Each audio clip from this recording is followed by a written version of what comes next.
Mahasangha and dear devotees, welcome to this evening Dhamma talk. Kepada yang mulia Bante Sangha dan kepada semua saudara-saudari sedana, selamat datang ke Dhamma Desanga kali ini. So today I talk about a topic. Before that, I would like to ask a question. What is most important organ or most important faculty in our life or in our body? Jadi Bante akan memulai Dhamma Desanga ini dan ingin menanyakan pertanyaan bagian apa yang paling penting dari tubuh kita. So please answer. Tolong dijawab ya teman-teman. Bagian apa? Mata. Eyes. Eyes. Okay. She said eyes. Eyes. Okay. Any other answer? Yang lain? Mind? Yeah. Pikir. Yeah. So I got the answer what I need. The most important organ or faculty in our body is the mind.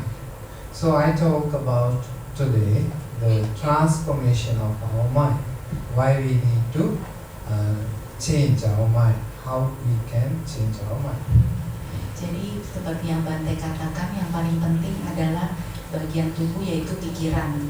Dan pada malam ini Bante akan memberikan ceramah mengenai bagaimana kita mentransformasi atau mengubah pikiran kita. So as you all know that our body always get unclean and we every day make lot of effort to make it clean, nice, looking good. We go to salon, we do thousands of things to make us look nice. Ya, seperti kita tahu bahwa tubuh kita itu tidak bersih. Setiap saat kita bersihkan tapi selalu penuh kotoran. Kita menghabiskan banyak waktu untuk pergi ke salon, merawat tubuh, membersihkan tubuh. It is easy to clean our body. Mudah bagi kita untuk membersihkan tubuh. Mind in that case, we cannot touch, we cannot see it, and also there's no chemical or soap or some washing powder to clean it. Sedangkan di lain sisi pikiran itu sulit untuk dilihat, untuk disentuh. Jadi tidak ada bahan kimia untuk membersihkan pikiran.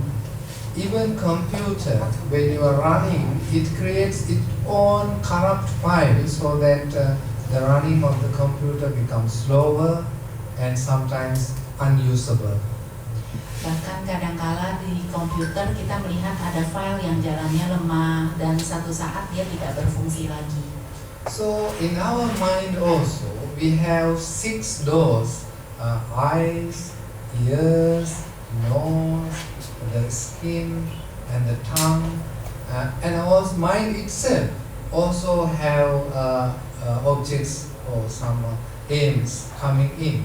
So these things always create good files and bad files in our mind. Begitu juga dengan pikiran kita, dengan indera kita yang memiliki 6 pintu. 6 pintu itu adalah mata, telinga, hidung, kulit, dan mulut, dan dari pikiran itu sendiri. Seperti komputer yang filenya juga bisa rusak atau bisa tercemari, begitu juga dengan pikiran kita. So here's a very cute baby here. So Buddha said one time, when a baby is born, her or she or her, his mind is very pure. Pabhastaramidam vikre cittam.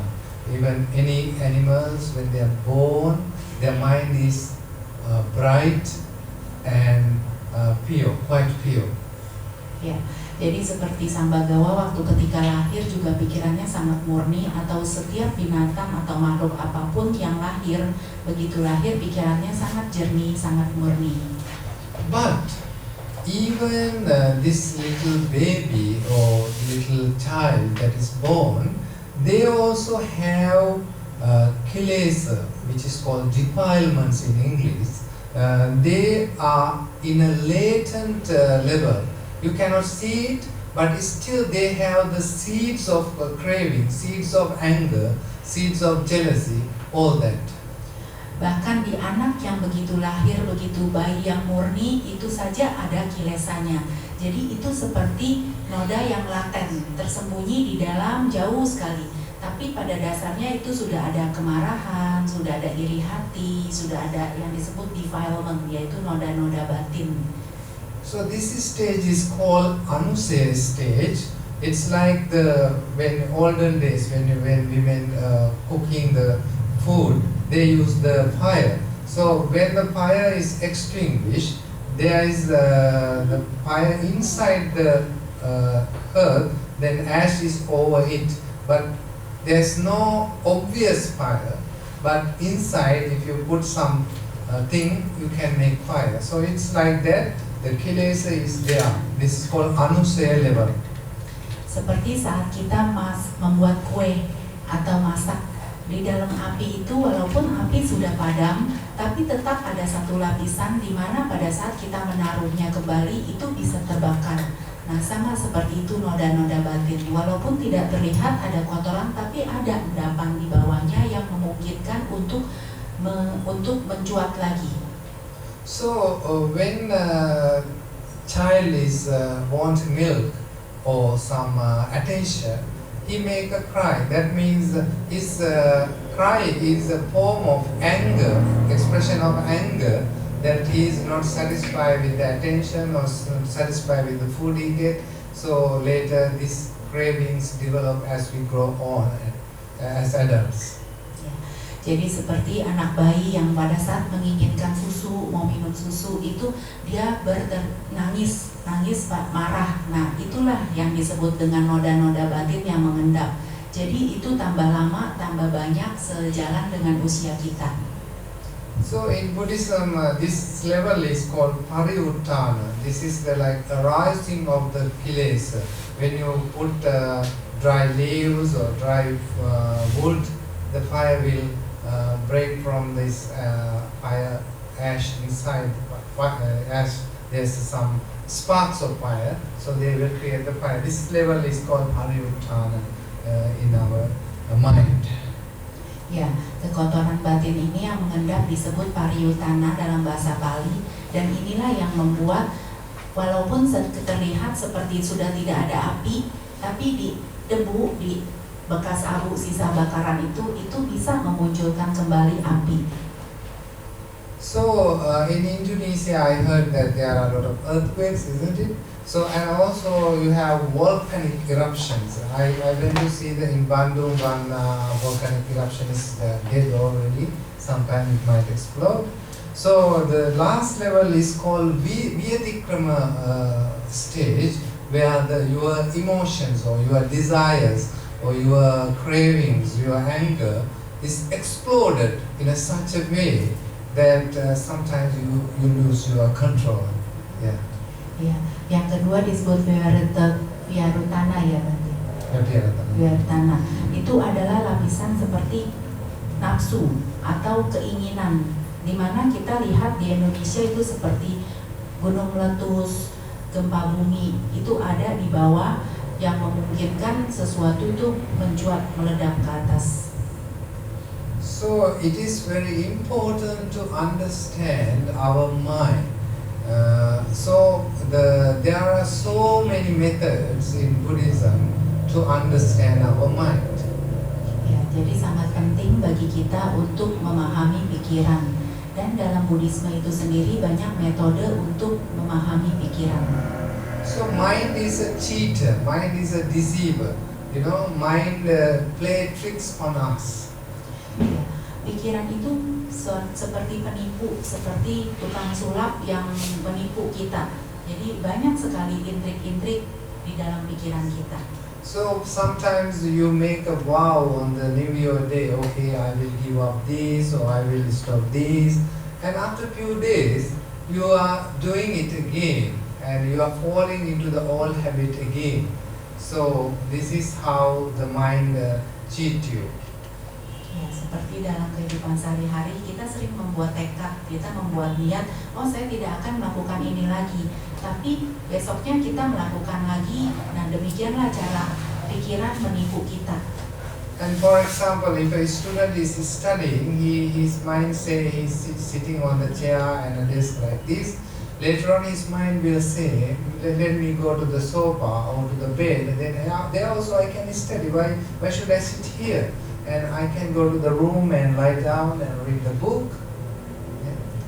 Seperti seorang siswa, misalnya dia sedang di dalam kelas, terus dia berpikir, ngapain juga saya belajar, mendingan saya ke sofa tidur-tiduran gitu. Nah, seperti itulah pikiran begitu. In 5 minutes what happened? He's maybe snoring. Dan pada akhirnya mungkin dia jatuh tertidur, mengorok. So we have to constantly we must be aware of what is going on our mind. This we need to develop in our mind. Ya, oleh karena itu kita harus terus mengembangkan kesadaran kita, kembali dan kembali terus ke kesadaran. Beginilah caranya kita mengembangkan pikiran. And also mind is provocative. It encourages us to do certain unwholesome, bad and wicked and naughty and cruel things. Dan pikiran sering memicu kita untuk melakukan hal yang jahat, hal yang tidak baik, hal yang tidak bermanfaat, tidak berguna. So in modern personality developers say emotional intelligence. When we talk, when we do things, we need to have this awareness how our words, how our actions, how our thinking will affect others. So this is the intelligence we need to gain in our day-to-day activities and day-to-day dealings with other people. Dalam kehidupan sehari-hari kita kenal ada yang namanya kecerdasan emosional.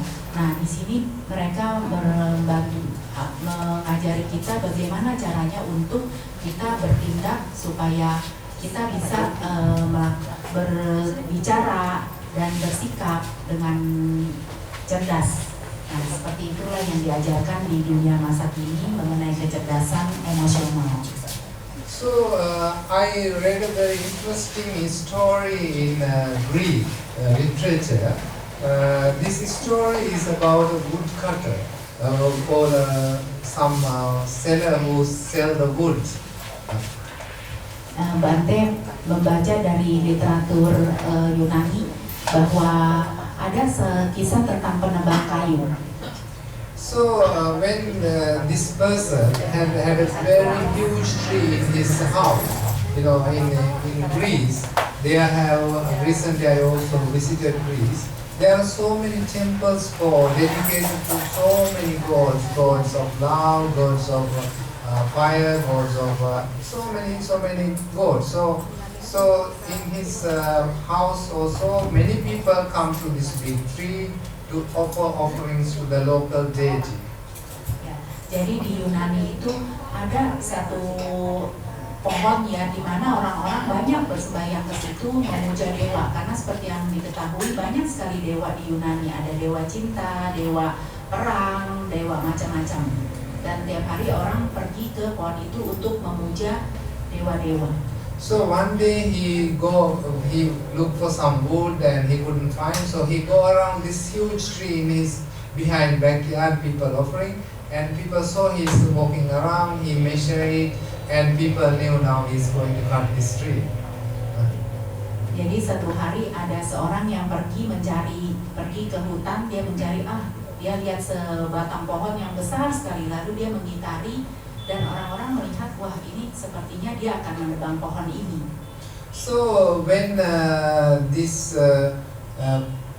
villagers saw that he's going to cut it, they request him, please, don't cut it. We all worship it. We offer something every day to this tree god. Please don't do it. But he was not there to listen to the request of the villagers, and he wanted to cut it.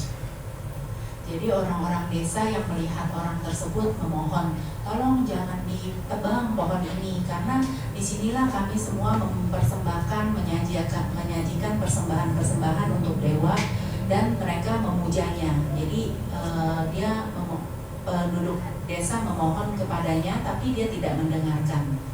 So despite villagers and his wife protest, without taking care of all these protests, he cut the tree, and when he was trying to cut the tree, the deities of the tree appear before him and request, please don't destroy our house. We were living here thousands of years, and if you destroy this thing, we will curse you, and you will have a lot of problems in your life. Ya, lalu dia mengabaikan istrinya, mengabaikan orang-orang desa. Dia tetap mau menebang pohon itu. Tapi tiba-tiba dewa muncul dan mengatakan kepadanya, jika kamu menebang pohon ini, maka saya akan mengutuk kamu. Kamu akan punya banyak masalah. So he didn't obey the God request. He didn't obey the people. He cut it and make nice wood planks and sold in the market. Ya, jadi sebelumnya itu dewanya juga mengatakan kepadanya ya bahwa kami ini udah tinggal ribuan tahun di pohon ini, tapi dia tetap mengabaikan, dia potong dan dia jadikan gelondongan-gelondongan kayu dijual di pasar. So on that day, all the gods also ran away to other trees, other places in the village, and on that day onwards, he had a great hunger. From that day onwards, he had a great hunger. So every day he feels so hungry. Ya, jadi sejak hari itu dewa-dewa yang biasanya bersemayam di pohon itu pindah cari ke pohon-pohon lain, dan si orang yang menebang pohon itu sejak hari dia menebang, dia menjualnya, dia terus merasakan lapar nggak berhenti. So every day also there's a fighting with the wife, fighting with the children, and no peace at home. So he began to sell his properties and he began to sell his things because his hunger is so much, he has to buy so much to eat. Jadi sejak hari itu dia tuh banyak bertengkar dengan anaknya, dengan orang-orang di sekitarnya, dan tidak ada kedamaian sama sekali. Demikian pula rasa laparnya itu tak kunjung terpuaskan. Jadi dia menjual rumahnya, menjual harta miliknya. Jadi karena rasa laparnya itu selalu muncul. Okay, then he has sell all his properties beside his home and the homeland. He has some lands other outside in the village in different places. He sold one by one, and all of his money is spent for his eating. Jadi dia setelah menjual rumahnya, terus menjual rumah di tempat lain, harta miliknya di tempat lain, karena dia banyak properti di tempat yang berbeda. Tapi sampai semuanya juga sudah habis, dia tetap merasa lapar, dan itu membuatnya tuh tidak memiliki apa-apa. So then his wife and children get angry with him. They move away, and he has to sell his own house to eat after that. Jadi istrinya sama anaknya juga marah kepadanya, terus dia akhirnya menjual rumah terakhirnya dia tinggali.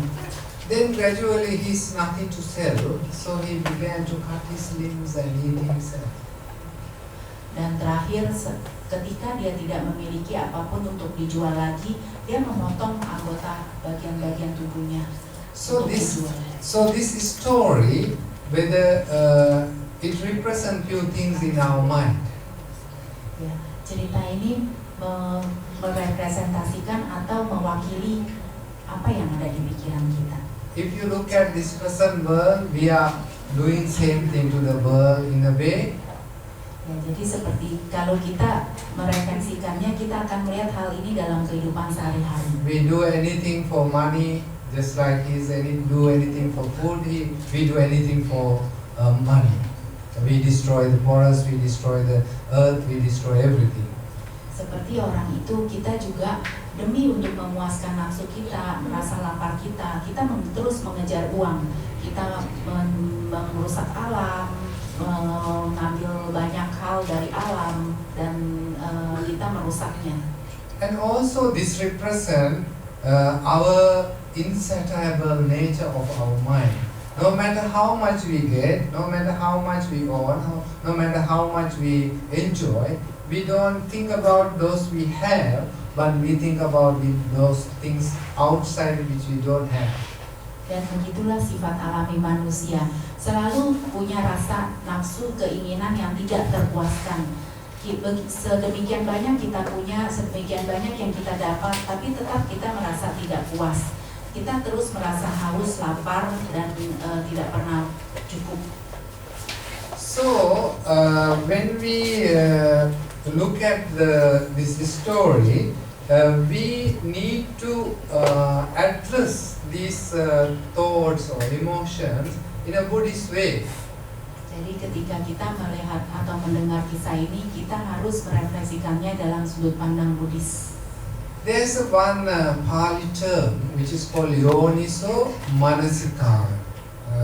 This means Manasikara means you reflect or you understand. You when it Yoni means the place of birth.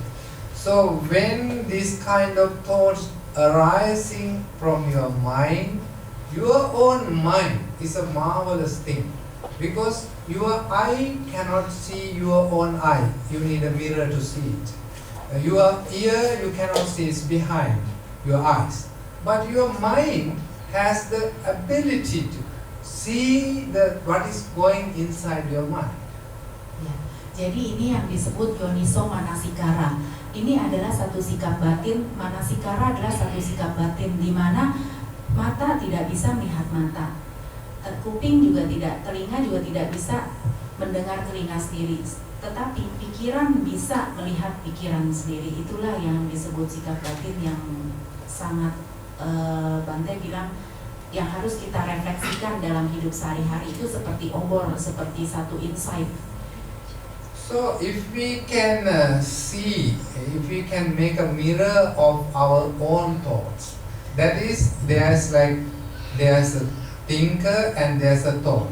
All these are within the two parts of the mind, because we have arambana vijnana lakkanam citta. We can know what is going on in the mind. So this is one feature or one nature of our mind.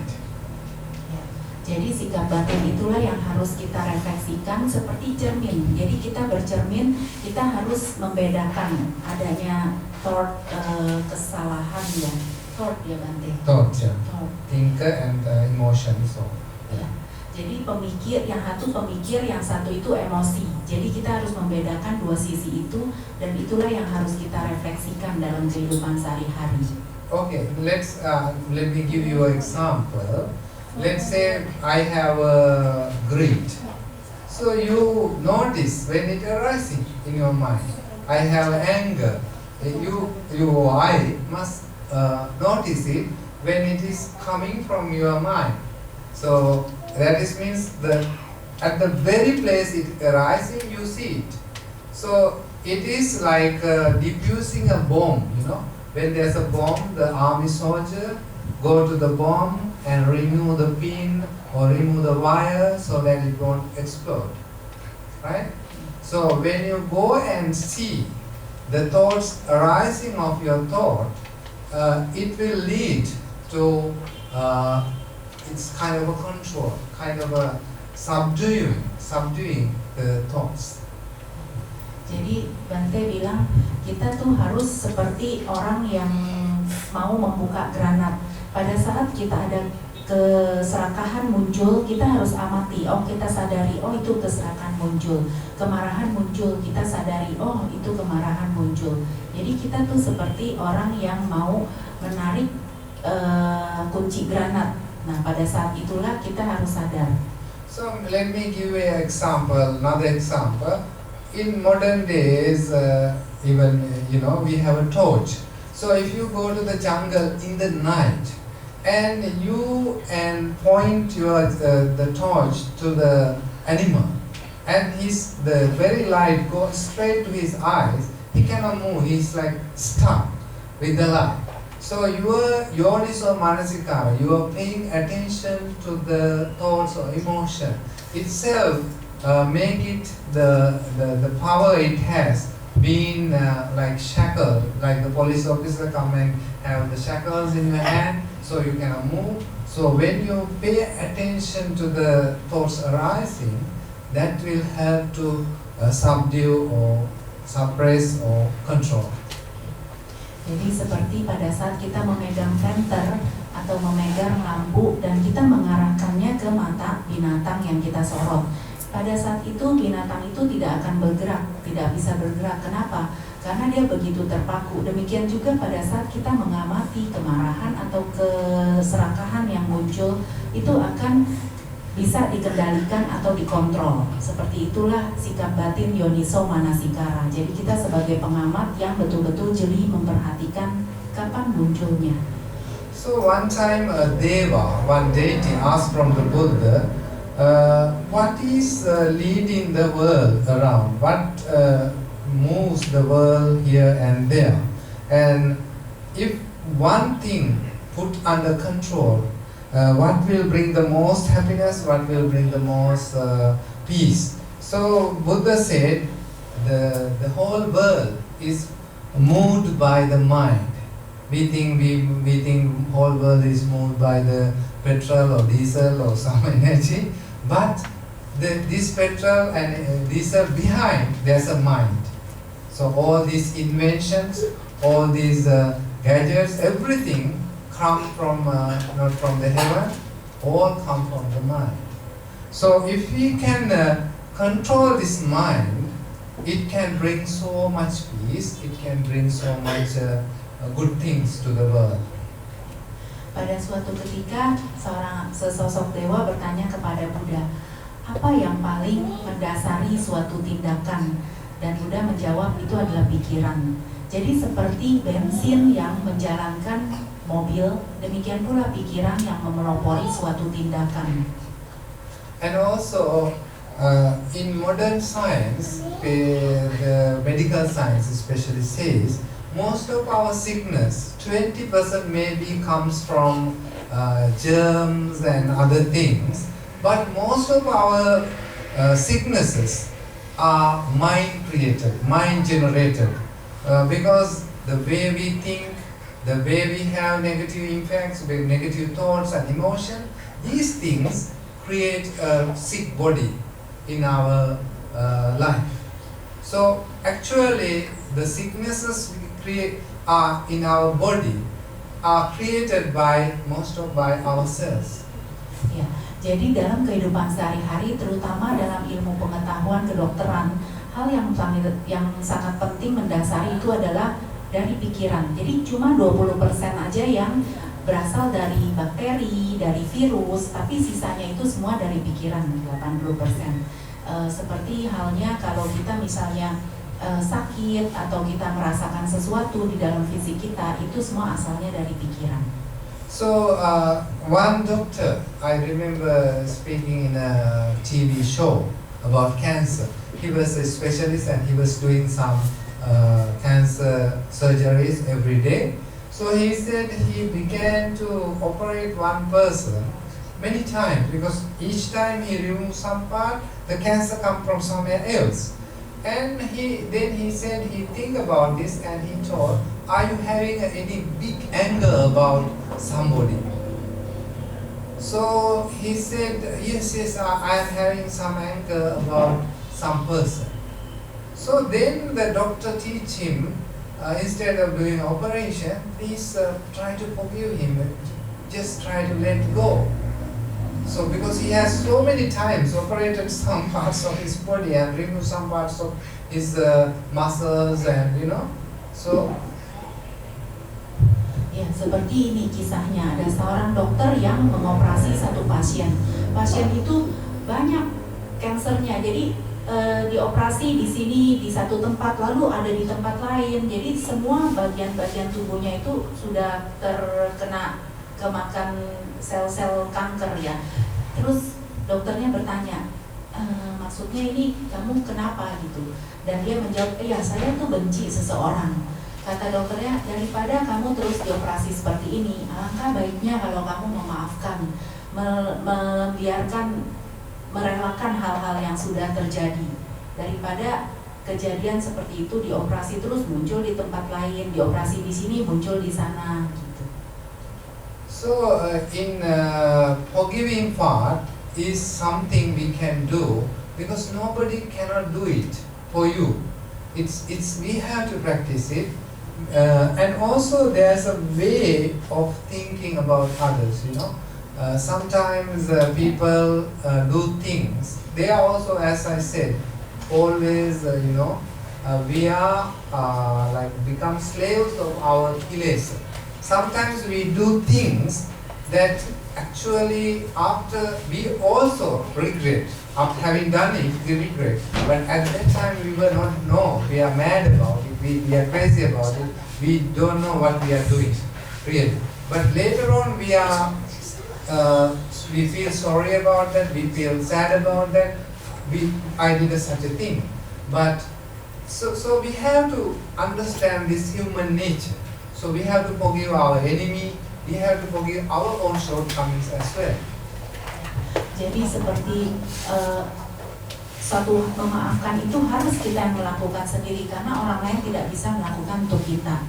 Dan pada saat kita melakukan kita memaafkan, kita harus berpikir seperti ini. Sifat alami manusia itu pada saat melakukan kesalahan, kita juga akan merasa, aduh saya menyesal ya sudah melakukan ini. Tapi ya kadangkala diulangi lagi dan pada saat itulah kita harus terus melakukan memaafkan karena seperti halnya sifat alami manusia itulah yang harus kita lakukan. And in medical science there's a concept, actually this happening thing in the medical science, it's called placebo effect. Placebo effect is where doctor gives some pills. They are not really medicine. They look like medicine pills or tablets, but inside there's no medicinal content. Only have some sugar or some other things. You drink it and you have the trust on the doctor. You have the trust that this is a genuine medicine. So after drinking it, you get recovered. This is called placebo effect. Jadi dalam dunia kedokteran itu, dalam ilmu pengetahuan kedokteran ada yang namanya placebo effect. Placebo effect adalah suatu hal ketika ada dokter yang memberikan obat kepada pasien, tapi obatnya itu sebenarnya tidak mengandung apa-apa, cuma gula atau semacam vitamin kadang-kadang. Nah, jadi pada saat si pasien meminumnya, terus dia merasa, oh saya merasa lebih baik, saya merasa sembuh gitu. Itu karena dia percaya kepada dokternya.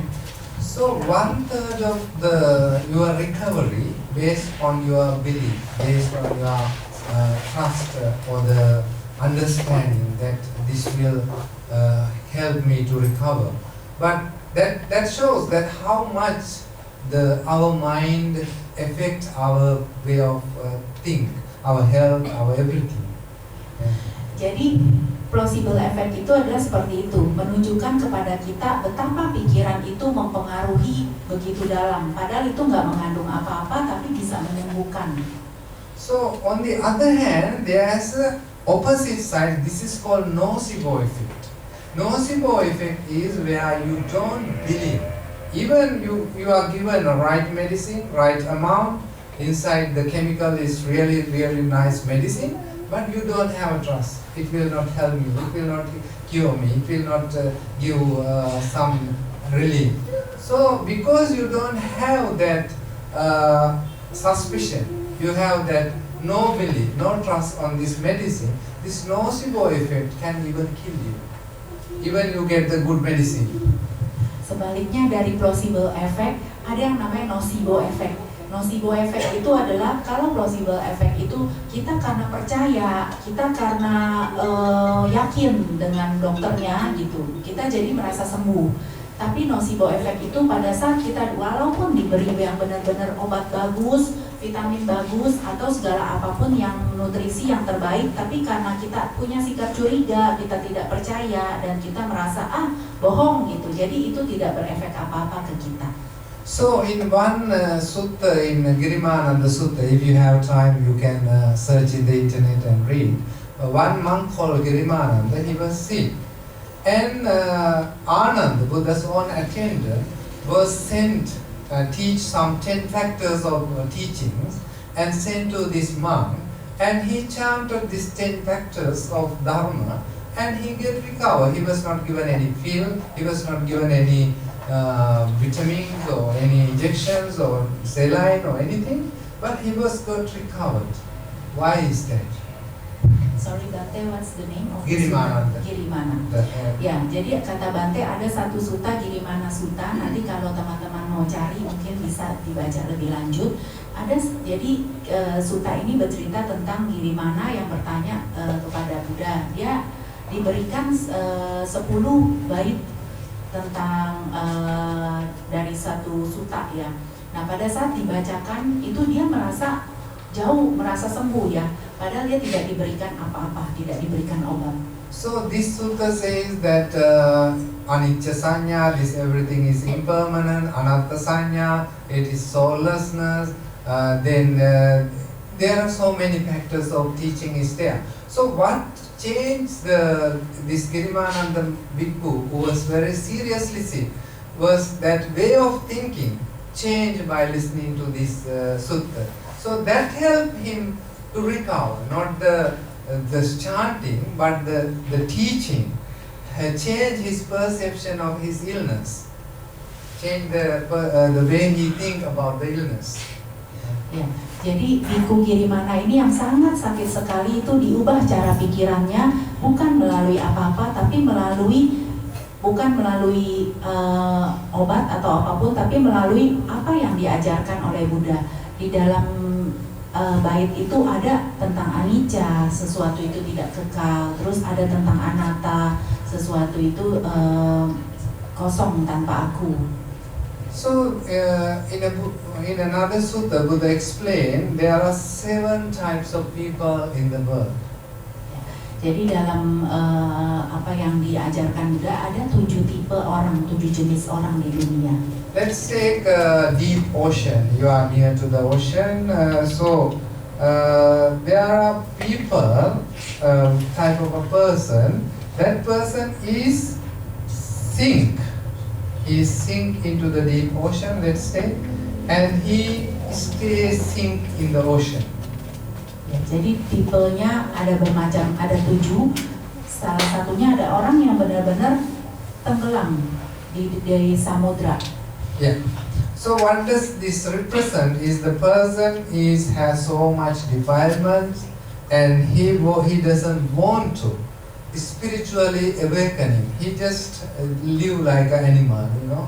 He doesn't want to come out of this. Even he has human birth, he has wisdom. He doesn't want to use it to come out of this bottom of the sea, to see the light, to develop spiritually.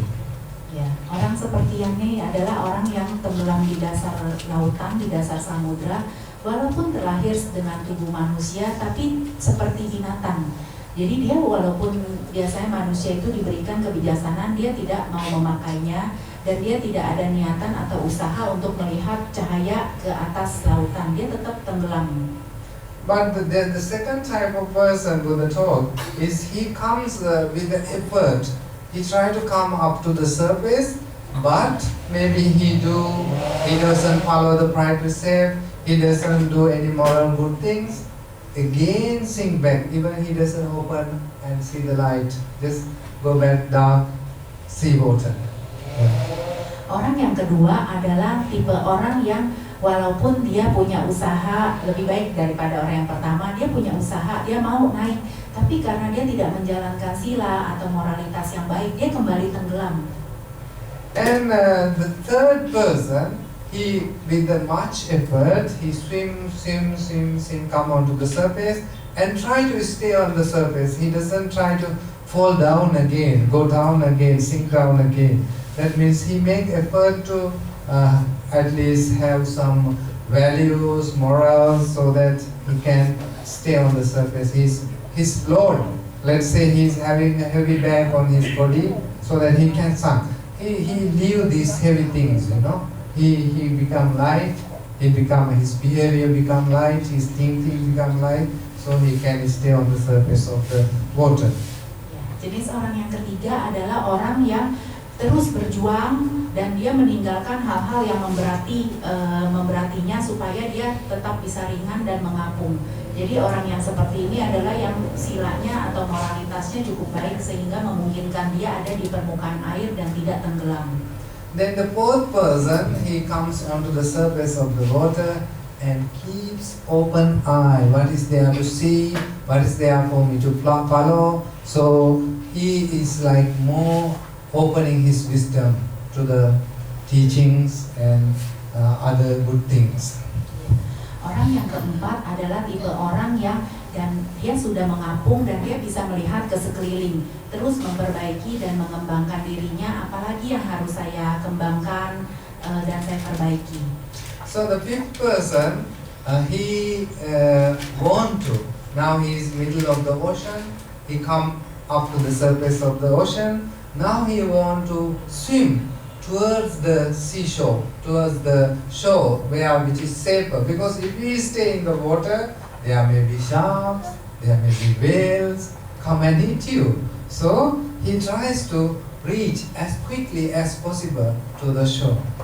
Ya, jenis orang yang kelima adalah orang yang sudah mengapung di permukaan air dan dia berusaha untuk mencapai pantai yang seberang atau daratan yang aman. Kenapa? Karena di laut itu selalu ada kemungkinan mungkin ikan hiu, ada ikan paus atau binatang lainnya yang akan berusaha memakan Anda. So the sixth person, he make effort, come from deep sea and go near to the shore and just sit near the shore because he's so tired. Just sit on the sand, but he's not just get out of the water, but in the water is like this level. So he stand there and enjoy the hills there, the safe place. Orang yang keenam adalah orang yang sudah mencapai daratan, dia sudah mengapung, sudah ibaratnya sudah ada di daratan, sudah aman, dan tapi dia masih terlalu lelah ya, belum bisa ngapa-ngapain, cuma sekedar ya ada di daratan itu. The seventh person, he comes deep ocean, swims back to the river, and he goes to the highland. So nobody can sink him again. Orang yang ketujuh atau yang terakhir jenis ini adalah orang yang sudah pergi ke daratan, sudah mencapai tempat yang aman dan dia menuju bukit supaya tidak terendam air lagi atau tidak tenggelam lagi. My request for you is to reflect yourself. Where am I in this seven type of persons? Harapan Bante adalah kita semua adalah orang jenis yang ketujuh. Okay.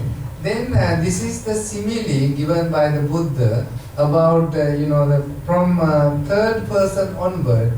The fourth person is the one who is reached the first level of enlightenment. So he doesn't fall down because he opens eyes.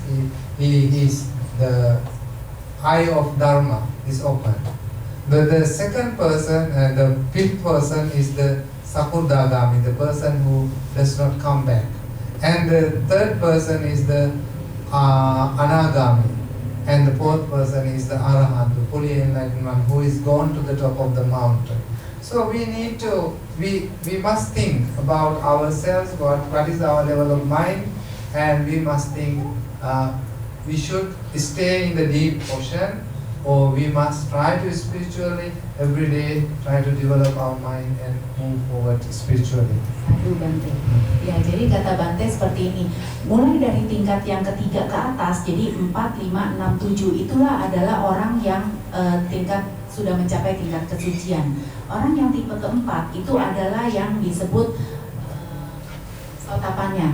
Jadi sudah pemenang arus, sudah tidak kembali lagi karena sudah membuka matanya, sudah ada di tingkat kesucian pertama.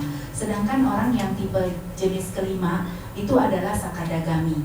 Yang keenam adalah anagami dan yang terakhir adalah arahat. Jadi Bante berharap kita semua berefleksi ke dalam diri kita sendiri, mencoba mencapai untuk tingkat ke-4, 5, 6, 7. Jangan sampai tenggelam lagi. So in order to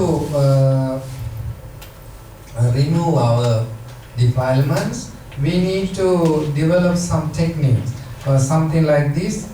When a carpenter making a wooden table or wooden chair, he used wooden nails. Ancient days used wooden nails. Nowadays you may have iron nails. So, but when a wooden nail is spoiled, you have to take out the wooden spoiled nail. How you take out? You put another wooden nail which is good. And in that way you hit from here, other side it goes out.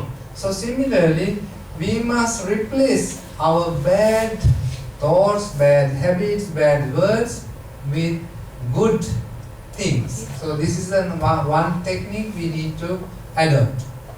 Don't worry that I have so much negative things, I have so much bad things. Worrying doesn't help. So we need to replace them with good things. Jadi seperti kata Bante, gimana caranya untuk memperbaiki pikiran kita?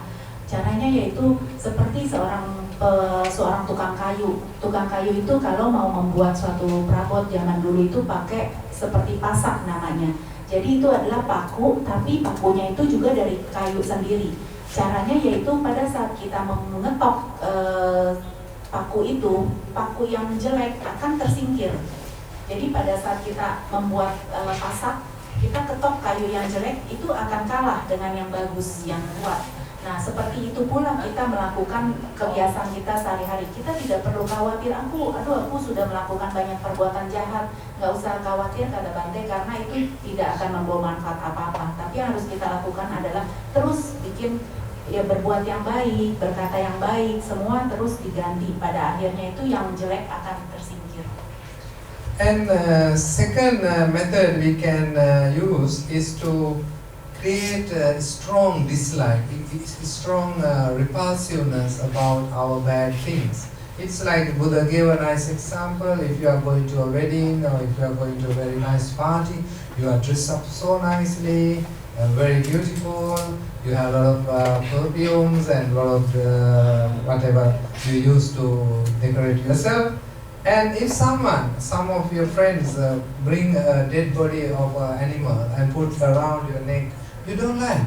You just throw away and wash again. So similarly, you should create in your mind some kind of dislike for bad things, so that you like removing the dead body of a snake or some dog or whatever. So similarly, you create some kind of dislike, strong repulsiveness, so that you want to get rid of these habits from your life.